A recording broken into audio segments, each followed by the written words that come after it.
যাব।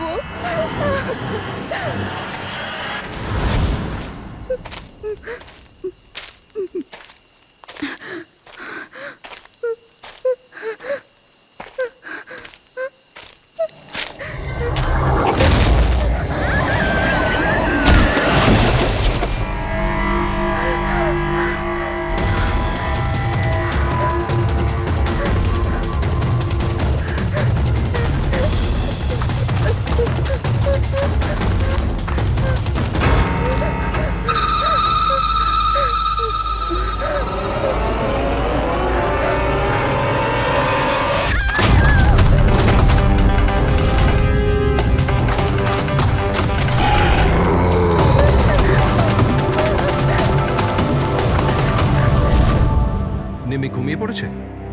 হ্যাঁ, শুয়ে পড়েছে। আরে হিরাল, তোমায় খুব ডিস্টার্ব লাগছে। কি বলবো, 24 ঘন্টা হয়ে গেল আয়শা গেছে, না তোর ফোন লাগছে না ফোন করেছে। আমার না খুব টেনশন হচ্ছে, জানি না কোনো বিপদে না পড়ে যায় ও।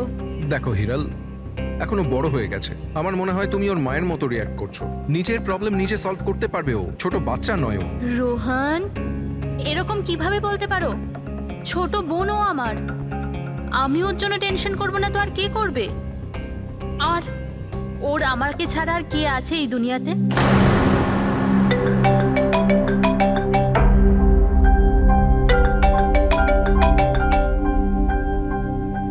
হ্যালো হ্যালো, আপনি কি হিরাল বলছেন? হ্যাঁ, আমি হিরল বলছি। আপনি কে?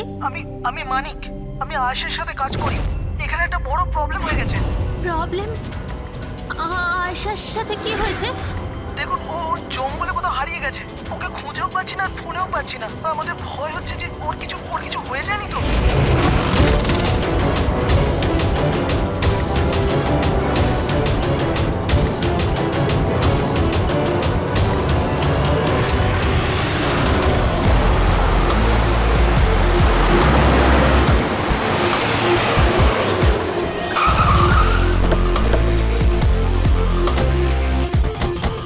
স্যার, ফরেস্ট ডিপার্টমেন্টের লোক ভেতরে আমাদের জন্য ওয়েট করছে, আর আয়েশার ক্রু মেম্বাররা অন দ্য ওয়ে। কিন্তু আপনারা এটা তো নিশ্চয়ই জানেন যে যে ওই লাশটা আয়শারই না অন্য কারণ। আমি একটা জিনিস বলতে পারি, ও না স্কাই ব্লু কালারের টি শার্ট পরেছিল আর ব্ল্যাক কালারের কার্গো পরেছিল আর হাই পনিও পরেছিল। ওর জামা হাফ ডেড বডির সাথে ম্যাচ করছে কিনা এটা তো বলুন।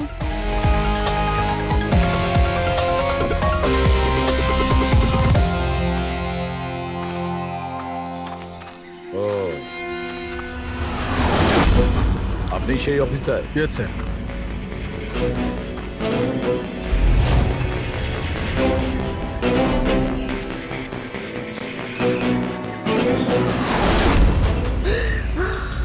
প্রশান্ত? আরে এই তো প্রশান্ত। এক মিনিট, আপনারা কে আর ওকে কি করে চিনলেন? স্যার, আমি মানিক আর আমরা সবাই আয়েশার সাথে কাজ করি। আরে প্রশান্ত আমাদের গাইড। আয়েশা এনাকে লোকেশন খোঁজার জন্য বলেছিল, আর যখন আয়েশা হারিয়ে গেল তখন এই ওকে খুঁজতে গেছিল। এর এরকম অবস্থা, তাহলে আয়শা কিরকম অবস্থায় আছে? না না না, না না, আয়শার কিছু হয়নি, আমি বলছি তো, trust me. Sir please please আমার বোনকে খুঁজে বাঁচিয়ে নিন স্যার, প্লিজ স্যার, প্লিজ বাঁচিয়ে নিন। দেখো, তোমার বোনকে নিশ্চয়ই আমরা বাঁচাবো। আপনি ওনাকে একটু সাইডে নিয়ে যান। স্যার, এই বডিটা আজ সকালেই আমরা পেয়েছি। এই আমাদের গাইড বাহাদুর, এই বডিটাকে প্রথম দেখেছে। এই প্রশান্ত কি একা গিয়েছিল আয়েশাকে খোঁজার জন্য? হ্যাঁ স্যার, কারণ ও জঙ্গলের সমস্ত রাস্তা চিনতো। যত ভালো করেই চিনুক না কেন, রাতের অন্ধকারে ঘন জঙ্গলে বিনা পারমিশনে বিনা গাইডে রাতে ঘোরাফেরা নিজে থেকে মৃত্যুকে ডেকে আনা। তোমরা খুব বড় ভুল করেছো। এই বডিটা এইভাবে পেয়েছি, জানি না দ্বিতীয়টা কি অবস্থায় পাবো। আচ্ছা, এটা বলো যে এখানে কোনো হিংস্র জানোয়ার আছে? এরকম কোনো হিংস্র জন্তু নেই। ঘন জঙ্গল, হারিয়ে যাওয়ার ভয় আছে। কোনো জন্তু জানোয়ারের আঁচড় তো মনে হচ্ছে না, কিন্তু এটা ছুরির আঘাত বলে মনে হচ্ছে। একে ছুরি দিয়ে খুন করা হয়েছে।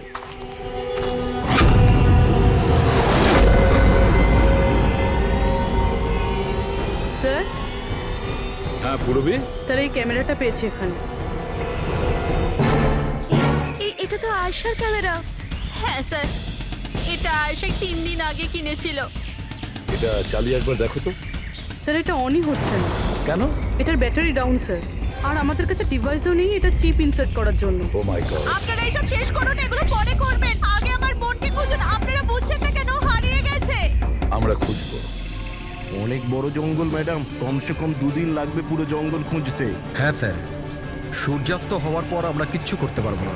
আপনারা সার্চিং শুরু করে দিন, বাহাদুর আপনাদের নিয়ে যাবে।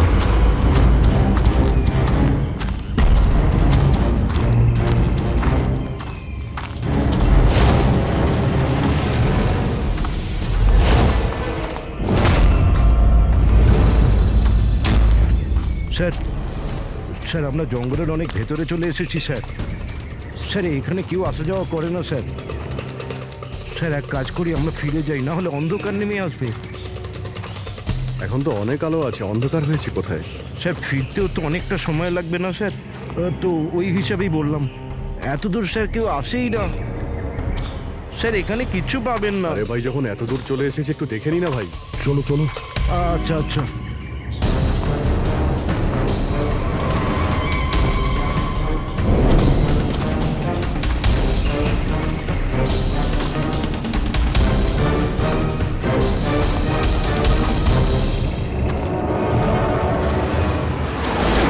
তোমরা এই জঙ্গলে ফিল্মের শুটিং করতে এসেছিলে, আর শুধুমাত্র আয়েশাই নিখোঁজ হলো, আর তোমরা ওকে খোঁজার চেষ্টাই করনি। স্যার আমরা খুব ভয় পেয়ে গিয়েছিলাম, আর এখানে ওয়েব সিরিজ শুট করার আইডিয়া আয়েশারই ছিল। স্যার আমরা ওকে আনিনি, ও আমাদের এনেছিল লোকেশন দেখাতে। হ্যাঁ স্যার, এই প্রশান্ত গাইড আয়েশার পরিচিত ছিল, আর এ কাছেই থাকতো আর জঙ্গলটাকে ভালো করে চিনতো। আর আমরা তো রাত্রিরে থাকার পর সকালে বেরিয়ে পড়তাম, সব কিছুই ঠিকঠাক চলছিল, লোকেশনও পেয়ে গেছিলাম। আর এরপর আমরা টেন্টের বাইরে আগুন জ্বালিয়ে খাবার বানাচ্ছিলাম। কটার সময়ের ঘটনা এটা? 5টা-6টা নাগাদ। আর তখনই হঠাৎ আয়েশা নিজের ক্যামেরা নিল আর জঙ্গলের দিকে যেতে লাগলো। জঙ্গলের দিকে যাচ্ছিল কেন? ও বলেছিল যে ও আশেপাশের একটুখানি ভিডিও করে হিরণকে পাঠিয়ে দেবে, আর ও এটাও বলেছিল আশেপাশেই থাকবে আর তাড়াতাড়ি ফিরে আসবে। তারপর অনেকক্ষণ পর্যন্ত যখন ও এলো না, তখন আমাদের মনে হলো যে কিছু গন্ডগোল আছে। এর আগে আমরা কিছু করতাম কি, সেখানে প্রশান্ত চলে এলো। ও জানতে পারলো তো ও নিজেই খুঁজতে চলে গেল। আর ও আমাদের ওখানেই থাকতে বললো। ও বললো যে জঙ্গলটা খুব বিপজ্জনক আর আমাদেরও প্রাণের ঝুঁকি থাকতে পারে। ব্যাস এটা বলেই ও জঙ্গলে ঢুকে গেল স্যার। তার মানে ওই প্রশান্ত আর ফিরে আসেনি, আর তোমরা পালিয়ে গেছো এখান থেকে নিজেদের বাঁচাতে। না স্যার, আমরা ওখানেই ছিলাম যখন চিৎকারটা শুনলাম। 15-20 মিনিট পর্যন্ত একটা মেয়ের। স্যার স্যার ওই চিৎকার শুনে আমরা খুব ভয় পেয়ে গেছিলাম, আর তারপর আমরা ওখান থেকে পালিয়ে গেলাম। স্যার, আমরা খুব বড় ভুল করে ফেলেছি। চিৎকারটা শুনে আমাদের এখান থেকে পালানো উচিত হয়নি, আয়েশাকে সাহায্য করা উচিত ছিল। সত্যিই তোমরা একটা বড় ভুল করেছো। আয়েশার চিৎকার শুনে যদি তোমরা জঙ্গলে ঢুকতে, আয়েশা এখন আমাদের সঙ্গে থাকতো, আর প্রশান্ত ও হয়তো বেঁচে যেত।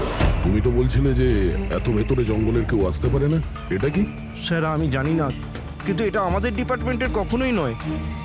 জঙ্গলের মধ্যে টেন্ট, দেখছি এর ভেতরে কে আছে।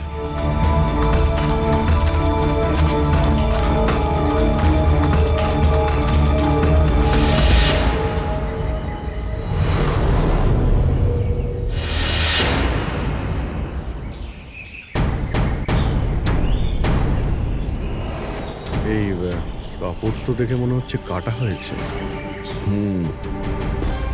টেন্ট পিছন দিক দিয়ে কেটেছে, তার মানে সামনে কোনো বিপদ ছিল।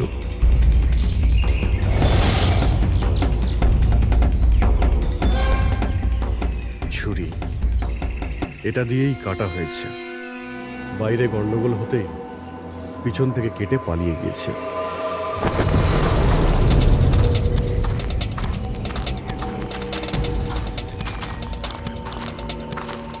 রাতে থাকার পুরোপুরি বন্দোবস্ত ছিল এখানে, বনফায়ার। এই আলু এখানে দেওয়া হয়েছিল। স্যার এত ভেতরে এত রাত্রে থাকার মতন কেউ পাগলই হবে স্যার, না হলে এত ভয়ঙ্কর জঙ্গলে রাতে থাকার কথা ভাববে কি? কোনো নেচার লাভার না কোনো খুনি। এই দেখো,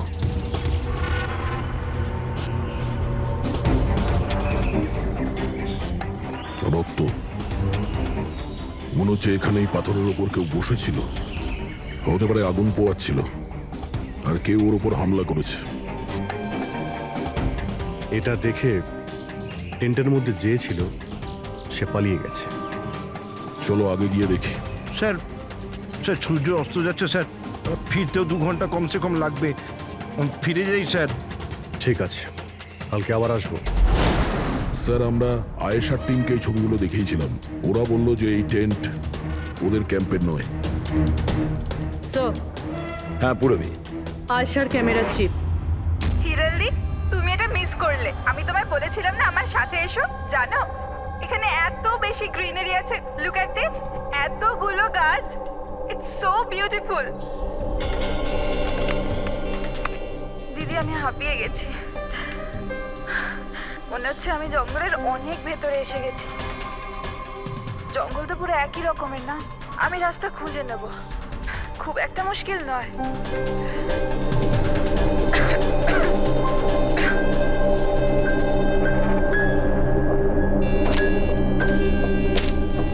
কেউ আছে নাকি ওখানে? কে ওখানে?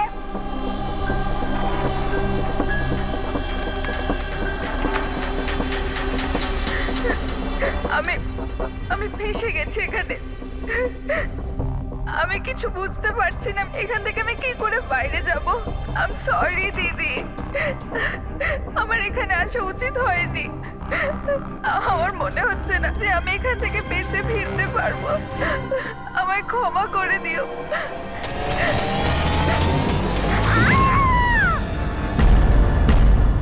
অভিজিৎ, যে কোনো পরিস্থিতিতে এই মেয়েটাকে ওই জঙ্গল থেকে উদ্ধার করতে হবে আমাদের।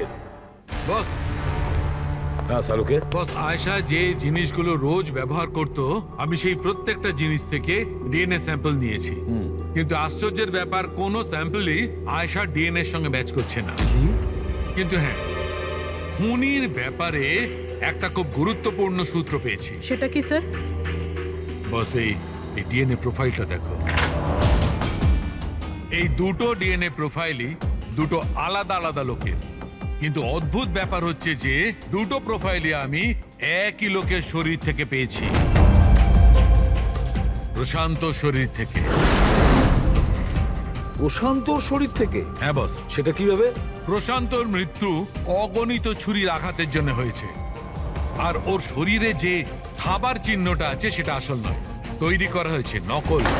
আর সবচেয়ে আশ্চর্যের ব্যাপার হচ্ছে যে প্রশান্তের লাশের থেকে আমি ওর রক্ত ছাড়া আরো কারো রক্ত পেয়েছি। এখন এই রক্তটা কোনো পুরুষের না নারীর সেটা আমি বলতে পারবো না, কারণ ওই রক্তটা প্রশান্ত রক্তের সঙ্গে মিশে গেছে। কিন্তু একটা কথা ঠিক বস, এই রক্তটা তখনই বেরিয়েছে যখন প্রশান্ত রক্ত বেরিয়েছে। অভিজিৎ, দয়া, নিশ্চয়ই এটা খুনিরই রক্ত।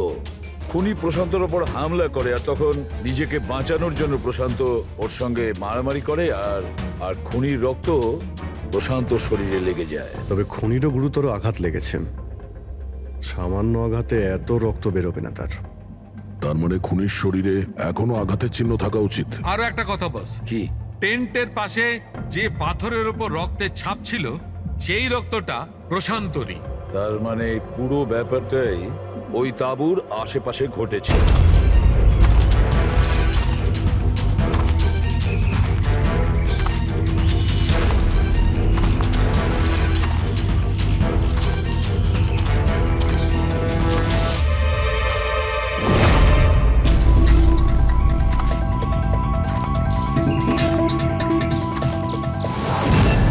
স্যার?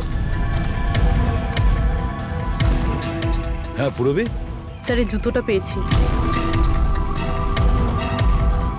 তাহলে কি এই জুতোটা আয়েশার না? তো এগিয়ে গিয়ে দেখি।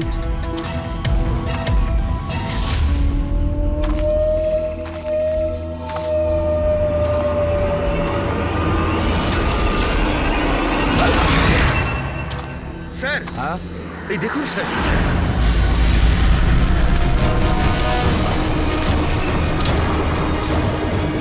ছুরি দিয়ে আঘাত করেছে স্যারের পিঠে 5 বার। ওকে একটু উল্টে দাও।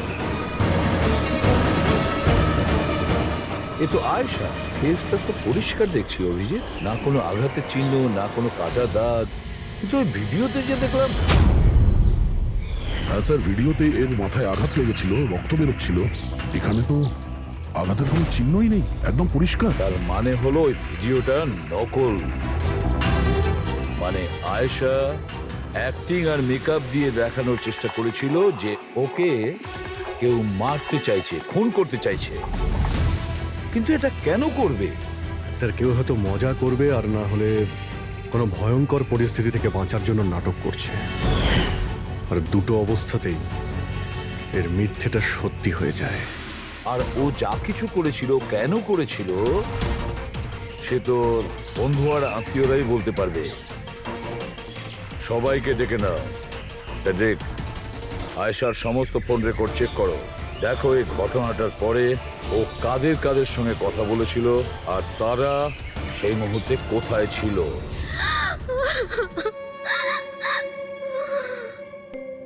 এরা আমাকে কেন ওকে দেখতে দিচ্ছে না? কি বাজে ভাবে মেরেছে আমার বোনকে। আর এরা বলছে যে ও নিজের মৃত্যুর নাটক করেছে, নিজের মার্ডারের নাটক।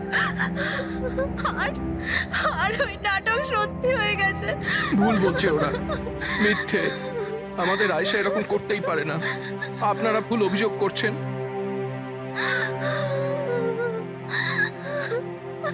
দেখুন, আপনার দুঃখ আমরা বুঝতে পারছি, কিন্তু এই অভিযোগ ভুল নয়, সত্যি। এটা আয়েশার ক্যামেরা থেকে যে থার্ড ক্লিপিংটা আমরা পেয়েছি, সেখানে আয়েশার মুখের উপরে অনেকগুলো ক্ষত চিহ্ন ছিল। কিন্তু যখন আমরা আয়েশার লাশটাকে পাই, তখন ওর মুখ আর গলা পরিষ্কার ছিল। কেন? কিভাবে? এই ভিডিওটাতে আয়েশা মজা করছিল না তো? ওর মজা করার স্বভাব ছিল না তো? একদম না। ওর জীবনে এত সমস্যা ছিল যে ও মজা করবার কথা ভাবতেই পারতো না। ও জঙ্গলে হারিয়ে গিয়েছিল, আর কোনো মানুষ এই সিচুয়েশনে মজা কি করে করবে? অন্য কারো কথা জানি না, কিন্তু আয়েশা এটা অবশ্যই করেছে। আর যদিও মজা করে না করে, তো ইচ্ছে করেই করেছে। কি কেউ এটা কেন প্রমাণ করার চেষ্টা করবে যে তার সঙ্গে কিছু অন্যায় হয়েছে? আয়েশা এরকম কেন চাইবে? হ্যাঁ, ওর ওপর সত্যিকারের অ্যাটাক হয়েছিল, ও মারাও গেছে, ওটা আলাদা কথা। কিন্তু ও এই নাটকটা কেন করেছিল? কি সত্যি কি ও কোনো প্রবলেমে ছিল যার কারণে ওকে এই ড্রামাটা করতে হয়েছিল? হ্যাঁ, ও সমস্যায় ছিল, এমন সমস্যা যার থেকে ওকে মৃত্যুই বাঁচাতে পারতো। মানে তুমি কি বলতে চাইছো? স্যার, হ্যাঁ ফেডরিক, এটা আয়েশার কল রেকর্ডস। বিশেষ কিছু পেয়েছো? হ্যাঁ স্যার, একটা লোক আছে কেতন, সে আয়েশাকে অনেকগুলো মেসেজ আর কল করেছিল। এমনকি যেই রাতে আয়েশা খুন হয়েছিল, সেই রাতেও ওর ফোন জঙ্গলের কাছেই ছিল, 2 কিলোমিটারের মধ্যে। এই কেতনকে? খুনের রাতে ও জঙ্গলের আশেপাশেই ছিল। কে? হ্যাঁ স্যার, ও আয়েশার স্বামী। দুজনে আলাদাই থাকতো। যদি আয়েশা ওর মৃত্যুর নাটক করে থাকে, তাহলে তার পেছনে কেতনের হাত থাকতে পারে। কেতন আয়েশার হাজবেন্ড, আর আপনাদের মধ্যে কেউ এই কথাটা আমাদের বলার প্রয়োজন মনে করলেন না? হ্যাঁ, কিন্তু কেতনের জন্য নিজের মৃত্যুর নাটক কেন করতে যাবে? আমার মনে হয়েছিল যে আমরা কেতনের থেকে মুক্তি পেয়ে গেছি, কিন্তু আমি কি করে জানবো ওই আমার বোনের প্রাণ নিয়ে নেবে? হিরেন, প্লিজ। কেতনই আমার বোনকে মেরেছে। আমি বলছি, তুমি নিজেকে কেতনই সামলাও প্লিজ। মেরেছে। কেঁদো না প্লিজ, কাম ডাউন। আপনারা প্লিজ নিজেদের মধ্যে কথাবার্তাটা থামান, আর আমাদের বলুন কি ব্যাপার। আমি আপনাদেরকে বলছি, আসলে আজ থেকে 2 বছর আগে কেতন আর আয়েশার একটা ট্রিপে আলাপ হয়েছিল। আয়েশা কেতনকে বিয়ে করেছিল। তাড়াহুড়োতে সিদ্ধান্ত নেওয়ার শখ ছিল ওর, কিন্তু জানতো না ও এই সিদ্ধান্তটা কতটা ভুল নিয়েছিল। কেতন ওর যোগ্য ছিল না, একটা পাগল লোক ছিল, পজেসিভ ছিল, ওর জীবনটা অতিষ্ঠ করে রেখেছিল। এই জন্য 6 মাস আগে ওকে ও ছেড়ে দেয়। এছাড়া আর কি করতো? আমরা সবাই দেখেছিলাম ওকে কিরকম টর্চার করা হতো। মানিক, আজকে সব অডিশনে ক্যামেরাতে আছে। স্ক্রিনে প্লে কর, স্যারকে দেখাতে হবে। আর আয়েশা এক্ষুনি এসে যাবে। ঠিক আছে। আয়েশা, আয়েশা, কি হয়েছে? Are you okay? আয়েশা তুই ঠিক আছিস? কি করে হলো এসব? কে করলো এসব? আরে তোমরাও না কত প্রশ্ন করো, কিচ্ছু হয়নি আমার। আসলে কি হয়েছে, ওই তাড়াতাড়িতে সিঁড়ি দিয়ে নামছিলাম আর পা পিছলে গেছে। চুপ কর আয়েশা, কত কভার আপ করবি? আমি তো এটা বুঝতে পারছি না, তুই ছেড়ে দিচ্ছিস না কেন ওই মানুষটাকে? আমি ছেড়ে দিলেও ও আমায় ছাড়বে না। আরে আইন বলে কিছু আছে নাকি? পুলিশের হাতে তুলে দিও ওকে। কেউ ওর কিচ্ছু করতে পারবে না। ওকে যদি পুলিশে ধরেও নিয়ে যায়, ও সেখান থেকেও চলে আসবে আর আমাকে খুঁজে বার করবে, তারপর আমায় ছাড়বে না। কখন থেকে ফোন করছি তোকে আমি? হ্যাঁ, ধরছিলিস না কেন? এখানে বসে টাইম পাস করছিস? হ্যাঁ না কেতন, তোরা তো সাহস কি করে হলো? কেতন আমি ডাক্তারের কাছে গেছিলাম, তাই ফোন সাইলেন্ট ছিল, অন করতে ভুলে গেছি। ওকে, ডক্টর, হ্যাঁ আজকাল খুব বেশি যাচ্ছিস না ওর কাছে? কেতন কি বলছো? এরকম কিচ্ছু নয়। আর তুমি বললে আমি ডাক্তারের কাছে আর কোনোদিন যাবো না। আমাকে প্লিজ ছেড়ে দাও, আমাকে ক্ষমা করে দাও। তোকে তোর যোগ্যতা দেখাই, চ। কি করছো এসব? ছাড়ো ওকে। এই, নিজের কাজে মন দে, বুঝেছিস? এনাফ। এনাফ। মানুষ না, এই কেতন তো জানোয়ার। তোমরা কেতনের ব্যাপারে আমাকে আগে বলনি কেন? আপনারা যা বললেন সেটা শুনে তো মনে হচ্ছে কেতনই আমাদের প্রাইম সাসপেক্ট। মনে হচ্ছে কেতনের কারণেই সেটা করেছে। আর কেতন আয়েশার অভিনয়টাকে বাস্তবে পরিণত করেছে। যদি যদি তোমরা কেতনের ব্যাপারে আমাকে একটু আগে জানাতে পারতে। গত 6 মাস ধরে আয়েশা আমাদের সাথেই ছিল, আর এর মধ্যে একবারও তো কেতনের সাথে দেখাও করেনি। আর শহর থেকে এত দূরে জঙ্গলে আসতে পারে সেটা তো আমরা ভাবিইনি। এই ধরনের পাগল আর সন্দেহবাতিক লোক যে কোনো কিছুই করতে পারে। হ্যাঁ, কেতনের অ্যাড্রেস আর টেলিফোন নাম্বারটা আমাদের দেবেন।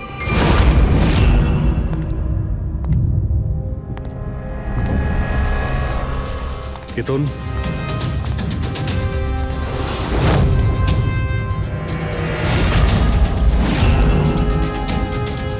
স্যার, এই ফটোগুলো দেখে তো মনেই হচ্ছে না যে দুজনের মধ্যে কোনো ঝামেলা ছিল।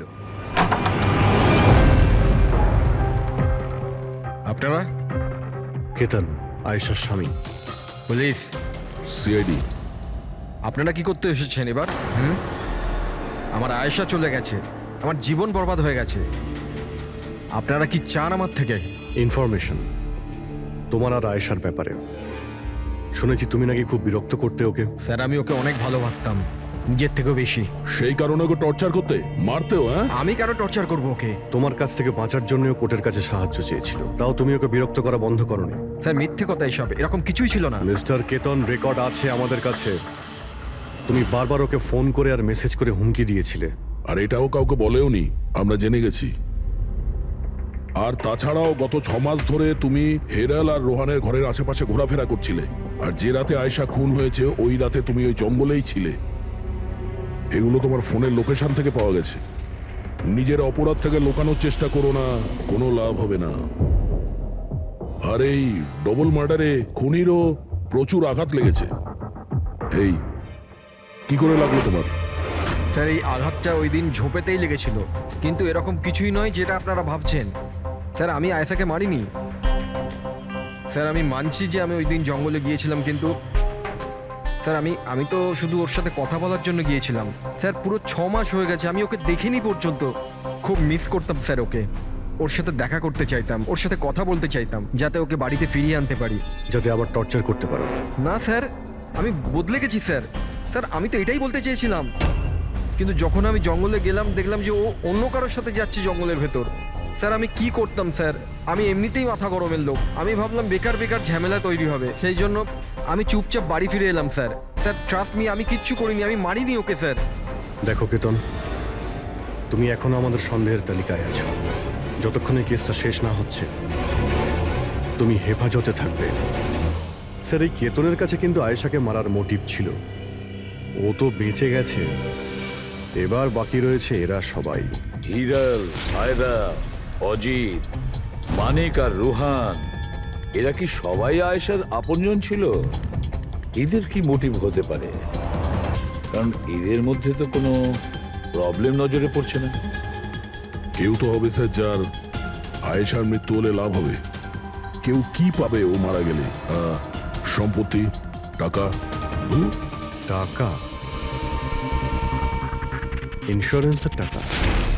হ্যাঁ, ইন্স্যুরেন্স। রবি, ফেডরিক, একটা কাজ করো, এই শহরে যতগুলো ইন্স্যুরেন্স কোম্পানি আছে সেখানে গিয়ে খোঁজ নাও আয়েশার নামে ওদের কাছে কোনো লাইফ ইন্স্যুরেন্স পলিসি আছে কিনা। কিন্তু একটা কথা, আয়েশার বন্ধু বা তাদের ফ্যামিলির কাউকে বলবে না কিছু। যদি ওদের মধ্যেই কেউ খুনি হয়, সে সতর্ক হয়ে যাবে।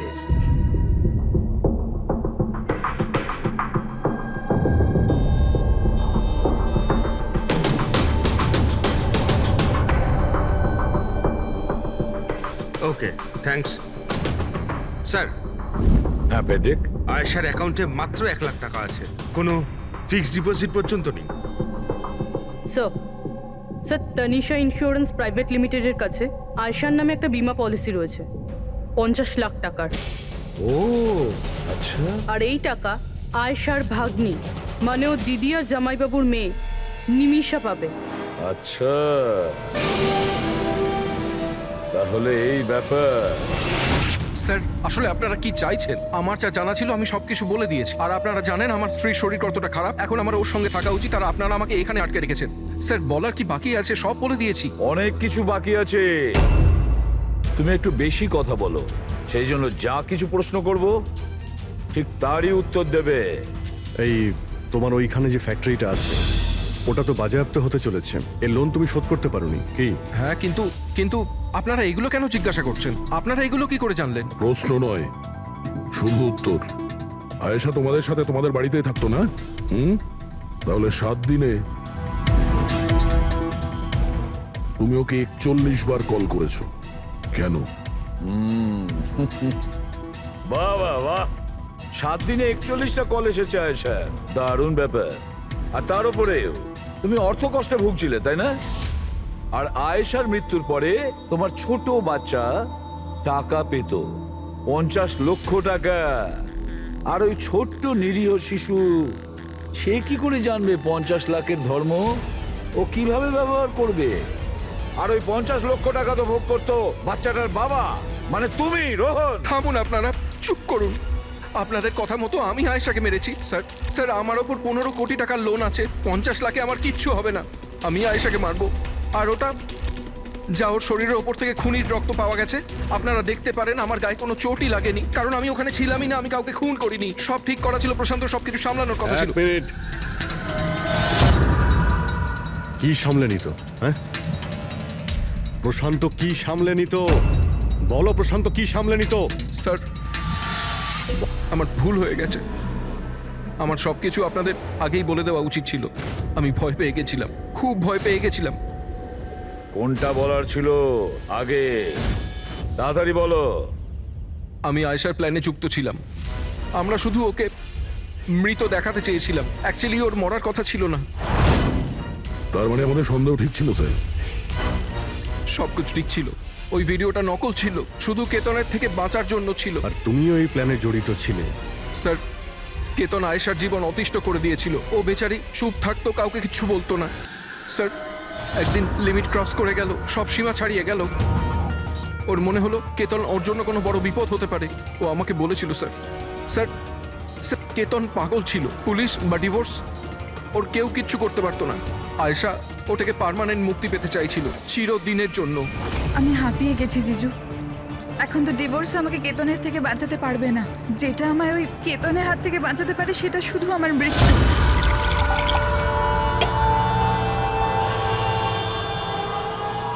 আয়েশা, এটাই যদি একমাত্র রাস্তা হয় তাহলে এটাই ঠিক। তোমার মৃত্যু তোমায় কেতনের হাত থেকে বাঁচাতে পারে। মরে যাও। হোয়াট? রিল্যাক্স। আমার কাছে একটা আইডিয়া আছে। আমাদেরকে এমন কিছু করতে হবে যাতে মনে হয় আয়েশা মরে গেছে। তোমার সাথে কোনো দুর্ঘটনা হলো বা কেউ তোমাকে মেরে দিল আর বডিকে এতটা খারাপ করে দেওয়া হলো যে কেউ চিনতে না পারে আয়েশা, তারপর তুমি এখান থেকে অনেক দূর চলে যাবে আর তোমার ওই ইন্স্যুরেন্সের টাকা যেটা মিমির নামে আছে আমি তোমাকে পৌঁছে দেবো। 50 লাখ টাকা দিয়ে একটা নতুন জায়গা আর নতুন লাইফ নতুন করে শুরু করবে। কিন্তু জিজু, আমি বেঁচে থাকাকালীন আমার লাশ কোথা থেকে আসবে? ওর জন্য টেনশন নিও না, আমি সবকিছু করে নেব।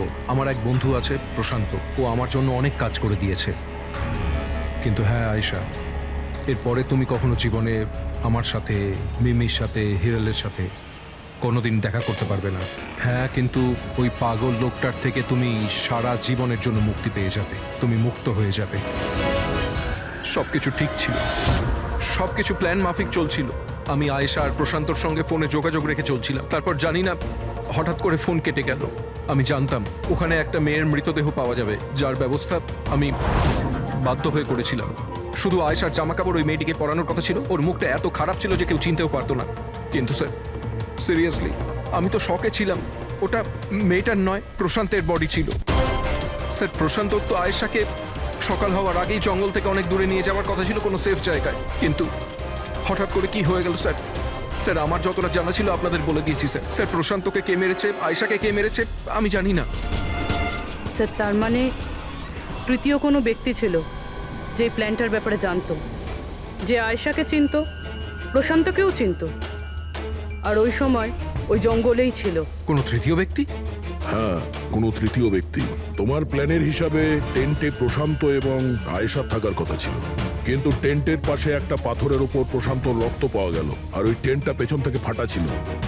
মানে আয়েশা টেন্টের সামনে থেকে যাওয়ার বদলে পেছন থেকে ছিঁড়ে বেরিয়েছে।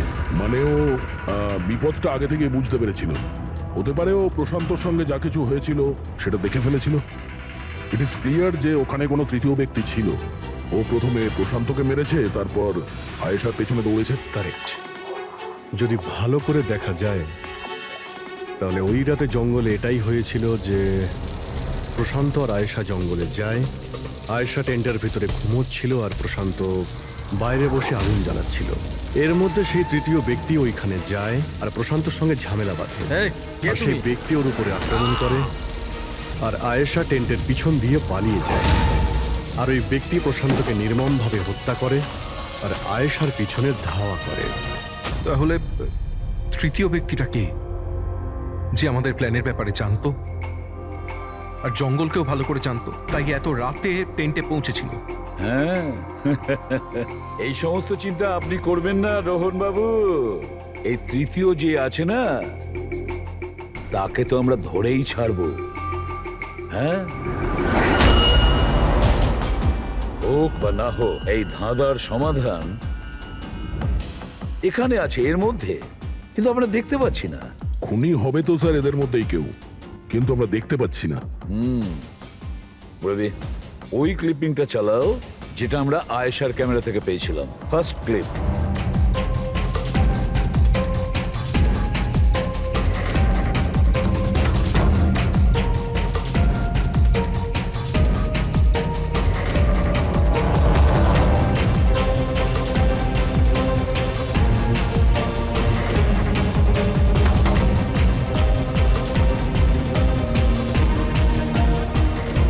ইয়েস, তুমি ঠিকই বলেছিলে, খুনি আমাদের সামনেই আছে, কিন্তু আমরা দেখতে পাচ্ছি না। একটা কাজ করো, সবাইকে জঙ্গলে ডেকে নাও, তখনই বোঝা যাবে। স্যার, এখনো আপনারা আমার ওপর সন্দেহ করছেন, যেখানে আমি আপনাদের সবকিছু সত্যি কথা বলেই দিয়েছি। স্যার, আমি আমার বউকে কেন মারবো স্যার? আমি তোকে ভালোবাসি স্যার। আমার বোনের খুনিকে খোঁজার বদলে আপনারা আমাদেরই জিজ্ঞাসাবাদ করছেন।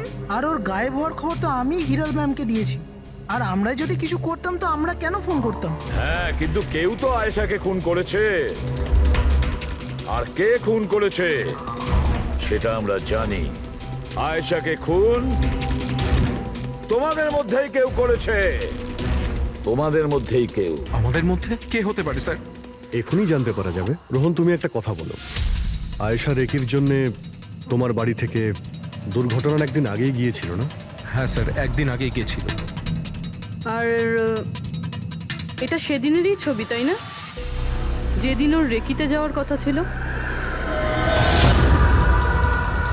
আয়েশার অ্যাকাউন্ট ওই পোস্ট করেছে, তো ওরই হবে। আর আপনারা আমার বোনের খুনিকে খোঁজার বদলে এরকম ফালতু জিজ্ঞাসাবাদ করছেন, আমাদের উপরে ব্লেম করছেন। এতে কি প্রমাণ পাবেন আপনারা? এটাই যে তোমরা আয়েশাকে জীবন্ত দেখেছিলে শেষবার ওই দিনই, তারপরও নিখোঁজ হয়ে গেছিল, তোমরা আমাদের বলেছিলে। আচ্ছা, ও কি কি পরেছিল অপর্ণা তুমি বলেছিলে, তোমার মনে আছে? হ্যাঁ, ও না স্কাই ব্লু কালারের টি শার্ট পরেছিল আর ব্ল্যাক কার্গো প্যান্ট ছিল। হাই পনিও পরেছিল। আপনার তো নিশ্চয়ই মনেই আছে। হিরাল, তুমি কি করে জানলে আয়েশা মরার সময় কি কাপড় পরেছিল? বলো, আরে বলো না। কারণ সেই দিন এ জঙ্গলেই ছিল। এই প্রশান্তকে মেরেছে আর তারপর আয়শার পিছনে দৌড়োয়, ওর পিছু নেয় আর ওকে মেরে ফেলে। আর প্রশান্তকে মারার সময় তোমার গভীর আঘাতও লাগে। দেখাও। হট সারুন, আমার দূরে থাকুন। হ্যাঁ, আমার থেকে। একে তো আপনারা আমার বোনের খুনিকে খুঁজে পাচ্ছেন না, তার উপরে আমার উপরে অভিযোগ দিচ্ছেন। হ্যাঁ, ব্যাস,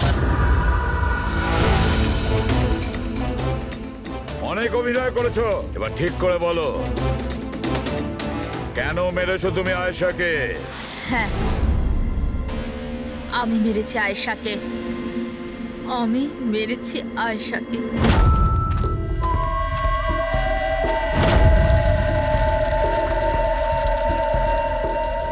হিরাল ম্যাম, আপনি? আসতে বলো। আয়েশা না উঠে পড়ে। ইনফ্যাক্ট আমি বলছি যে ওকে সব সময়ের জন্যই না ঘুম পাড়িয়ে দাও। এটা কি বলছেন ম্যাডাম? রোহান তো তোমাকে আয়েশাকে সুরক্ষিতভাবে এই জঙ্গল থেকে বাইরে বার করার জন্য কত টাকা দিয়েছিল? 2 লাখ টাকা। আমি না তোমাকে 5 লাখ টাকা দেব আয়েশার প্রাণ নেয়ার জন্য। হিরাল ম্যাম, এসব কি বলছেন? আয়েশা ম্যাডাম আপনার বোন, আর আমি ওকে বাঁচানোর সওদা করেছি। আমি ওর সাথে বেইমানি করতে পারবো না।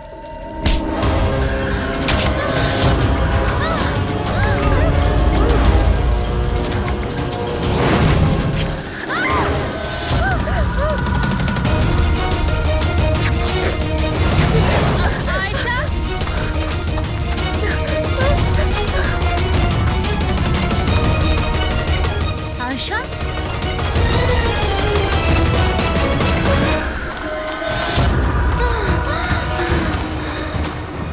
আয়েশা, আমার কাছে আয় আয়েশা। আমি তোকে বাঁচাতে এসেছি আয়েশা। ও তোকে ঠকাচ্ছিল আয়েশা। তোর ইন্স্যুরেন্সের টাকার জন্য তোকে মারতে চেয়েছিল আয়েশা। আমার বোন।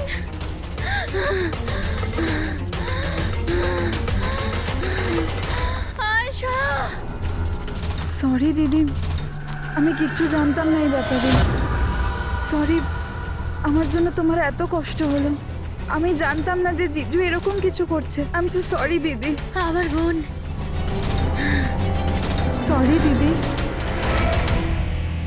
তুই সরি বলিস না। হ্যাঁ, এটা তো আমার বলা উচিত। কেন দিদি? I am sorry. কেন কেন মেরেছো তুমি তোমার বোন আয়েশাকে? আপনারা জানেন না আয়েশাকে, ও সবসময় না সবার প্রিয় হয়ে এসছে। ভালোবাসার আয়েশা, সবাই ওকে ভালোবাসতো, আমাকে নয়। মা, বাবা, আমার সব বন্ধু, ইনফ্যাক্ট রোহান, আমার মেয়ে নিম্মিও আমার থেকে বেশি ওকে ভালোবাসতো। ও রোহানকেও আমার থেকে ছিনিয়ে নিতে চেয়েছিল। আমি রোহান আর নিম্মিকে নিজের থেকে দূরে যেতে দেখতে পারতাম না। না, আপনি বলুন আমি কি করতাম? আমি ভাবলাম সবসময় ও আমাকে হিংসা করে না, জিতেওছে সবসময়। না থাকবে আয়েশা, আর না থাকবে ওর জিত। এর জন্য মেরে ফেলেছি আমি ওকে। হিরাল, তুমি এটা কি করে করতে পারো? আরে আয়েশা তোমার ছোট বোন ছিল, আমাকে বড় দাদার মতো দেখতো। আমি ওর সাথে এগুলো কখনো স্বপ্নতেও ভাবতে পারি না। আমার লজ্জা লাগে তোমাকে আমার স্ত্রী বলতে। রোহান, তোমার ভুল নেই এতে। সব ভুল ওই আয়েশার। ওই সব করছিল। ও না তোমাকে আমার থেকে ছিনিয়ে নিতে চেয়েছিল, কিন্তু এখন তো এটা হবেই না। এবার তো তোমাকে কেউ আমার থেকে কেড়ে নিতে পারবে না। খুব বড় ভুল করেছো তুমি। তোমার সন্দেহ, তোমার ইনসিকিউরিটি একটা নিরীহ মানুষের প্রাণ নিয়েছে, প্রশান্ত গাইডের। আর তাছাড়াও তুমি তোমার আপন বোনকেও মেরেছ। আইন তোমাকে কঠোর থেকে কঠোরতম শাস্তি দেবে।